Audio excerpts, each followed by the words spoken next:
Hello and welcome to another Out of Spec Bits video. Today I want to go over this 2027 Chevy Bolt EV with the new LFP battery.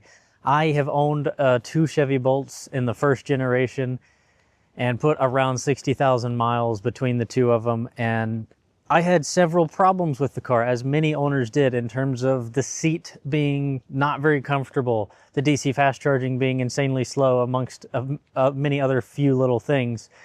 And I want to see today, I literally need to go drain the car down so we can do other tests on it and do some things like range test, 10% challenge.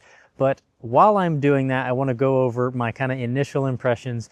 What have they changed, and have they done what they needed to do to bring this into the modern era of EVs?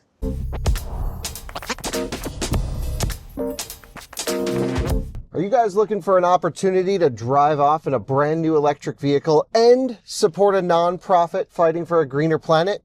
Well, I've got the program for you. Our friends at the CCAN Action Fund are back with their 8th annual EV raffle program, and it is so much fun. I'm going to tell you why you've got to enter. Each ticket gives you 3 chances to enter, and the prizes are absolutely amazing. You could win in the first prize a Rivian, a Porsche, or a Lucid up to $115,000, which is a ton of electric car. The second prize is also awesome. Rivian R2, highly anticipated, or you could choose from a Volkswagen ID Buzz or a Hyundai Ioniq as well. And there's even a third prize, which is the fantastic new Chevy Bolt. Each ticket costs only $200. Again, 3 chances to win with each purchase, and you're supporting a nonprofit. What's not to love? I don't even know which one I would choose if I was able to win. So ditch the high gas prices if you happen to win, and you support a nonprofit along the way. It's a great opportunity to visit evraffle.org to enter. Thanks so much to CCAN Action Fund for sponsoring this video. They even cover state and federal taxes. Now, this is the RS trim, as you can see right here. That means this is the top of the line, basically has everything on it from Chevy. You get in here, here's what everything looks like. Fairly nice, still cheap materials though, but we're gonna get into that here in just a second. I'm gonna get on the road and start driving, and I will go over all of my impressions. So let's go over the basics of what I wanna cover. So a lot of the complaints are the things that I had quickly became aware of were issues or just kind of short-sightedness on the original Bolt. One was ride comfort, so people complained about it being a little stiff and bouncy and stuff like that. I will get more into that shortly, but I want to go over what I'm going to cover. The second one is the very notorious seat comfortableness, which is, yes, my very technical word for the seats had a very thin piece of cushion over basically plastic, and that's kind of what you sat on top of. I can tell you this has drastically improved that. But third is winter efficiency. So I can't account for that specifically right now, but what I can do is go, okay, does this have a heat pump or a resistive heater, which will determine a lot of what your efficiency ends up being. And this, I think, I can't find any information really. It's really hard to see anything. I'm pretty sure it has a resistive heater. I looked under the hood, and there is components that look like the original heater or very similar to the original heater on the first gen Bolt. So I think it's a resistive heater, which means your winter efficiency will suffer a little bit from that. 4, I want to understand software. So that is, how laggy is the software? Is this something that is livable? Is it drastically improved, and all the differences in that. 5, battery preconditioning. We know this car has it, the old Bolt didn't. And amongst charging speed is another huge change and improvement they have made. The driver assistance. The Bolt was known originally to not have anything other than basic cruise control, even at the Premier trim level. And this has a basic Super Cruise at the higher RS trim here. And 7 is towing. Can you now tow with this vehicle? Well, unfortunately, no. It still has no tow rating. So yes, you can do basic small things, and many people have towed with the Bolt along with myself, but it does not have an actual rating from Chevy.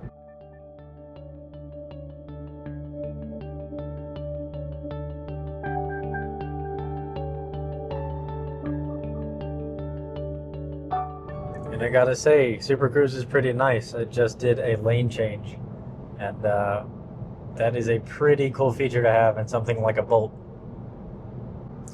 Okay, so let's start here with software.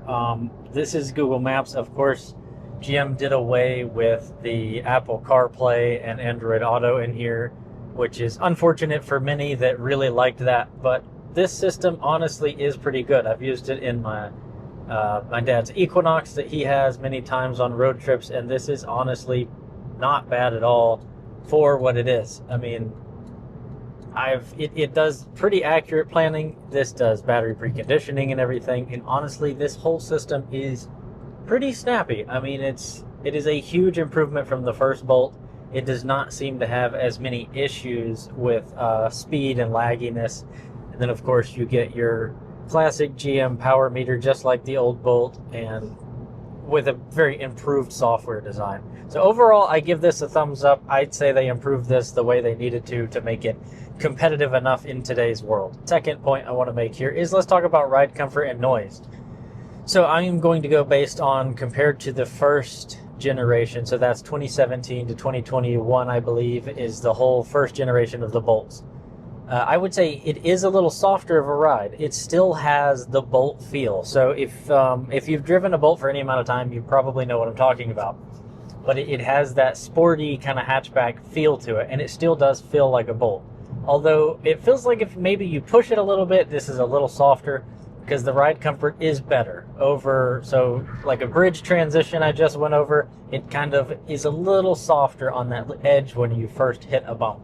And so that I would say is better. The noise in here, I would give it, it's hard to say a precise number, but let's just say a 10% improvement. It is an improvement, but it is not massive by any means. I would say it's totally reasonable for a modern car, especially being a budget vehicle. This is totally comfortable in terms of comfort and noise. So I give that a check. They've made an improvement there, and there's clearly effort. So I give that pretty solid. Now, of course, I will update you guys if this changes, because seat comfort kind of changes over the amount of time you spend in the seats. But I've done about 12 miles so far, and these are absolutely a leap above the first generation. I mean, the sheer amount of cushion you have between the hard support pieces and your back is noticeable, and the bottom of the cushion and everything. So this is a definite passable seat. You would never get in this seat and go, it's so much worse than the average car. It feels totally acceptable, and you have, in this RS trim, you have lumbar support and stuff now, which you didn't really get much of in the first gen Bolt. So they've definitely made intentional improvements there, and I give that another thumbs up. Now let's talk about winter efficiency, and really when I say that, I'm talking more a resistive heater or a heat pump. I'm pretty confident this car has a resistive heater. So upon further inspection, it seems like it is a heat pump simply because the compressor rips every time you turn the heat on max. Because they're not advertising a heat pump, and you can't really find any information on it. And what it looks like underneath the hood in there is this very similar module or piece to what the old Bolt had, which was its resistive heater. And it runs a coolant loop, which heats that coolant loop is basically how that runs. And it looks to be the same. So it would stand to say that with it being an LFP battery and a resistive heater, your winter efficiency is not going to be much better than the original Bolt. I can't imagine, other than having battery preconditioning will help, and obviously faster charging. But yeah, I'll give that a maybe middle of the road, probably not a whole lot of improvement there, but more testing will need to be done to actually back that up with numbers. And speaking of battery preconditioning, well, we do have that in this car, which is a huge benefit. As you would know, if you plug your Bolt in when it's cold, you could be sitting at 15 or 20 kilowatts for 2 or 3 hours. It can take forever in the cold if you don't properly precondition or really yo-yo the car, and you know, hard acceleration, hard regen to try to help warm that battery up. So this does have that, and we have a 150 kilowatt fast charging, which is a massive improvement, and we have seen middle to upper 20-something minutes, 10 to 80 is what is claimed, and obviously we're going to be testing that soon too. But initially, that is a massive improvement for anybody needing this car as a primary vehicle and not just a secondary vehicle. And as for driver assistance, we do have Super Cruise on this RS trim, and I gotta say, it's pretty nice to have that on a Bolt. Of course, the original Bolt did not have any of that, and you were stuck to literally just plain old cruise control even on the Premier trim. So this is a big improvement, and I will give this a thumbs up. They've done what they needed to do to make this a modern, usable car. Now, my last two main points, and then I'll get into some small things that I've just noticed. There's still no tow rating. Of course, I mentioned some of that, but yeah, they don't give you any kind of tow rating. I feel like this car could easily tow 800 or 1,000 pounds, and you could safely say that and do that based on what I've towed with the first generation. So it's a little sad to not see any tow rating for cars like this, especially in European markets. They rate towing much higher for cars than here in the US. So that I'm going to give a thumbs down, because I think they should give some kind of tow rating to this car. But nonetheless, that is what it is. And for the last point, I want to talk about the NACS port. So we do have NACS, or North American Charging Standard, on this car now. And the bummer to it is really the charge port location. They've kept it in the front left. And so that is when you're sitting in the car, that's the driver's side front. That's not the best for superchargers, because with your version 3 superchargers, you need to pull in. Really, ideally, it should just be the back left like Tesla's. I think that's a great spot. I don't know why manufacturers don't really just copy that and put their charge ports in those locations. I know there's power electronics already run to the front in the hood, so it's probably a shorter run and a little easier and cheaper to run it that way. But it's just a much better usability. From a usability standpoint, it makes parking at chargers easier, and you're not blocking 2 stalls at once when you pull into a charger. So I'm going to give that one a thumbs down, even though much around the charging has been improved. So on to some of the things I've noticed, which are definitely worth mentioning. I'm sure Chevy wouldn't tell you this, but if you look down here, Chevy loves to put Bose sound system logos on their sound systems if they have them for their premium systems. Obviously, that does not have a logo, which I thought was weird on the top of the line trim RS.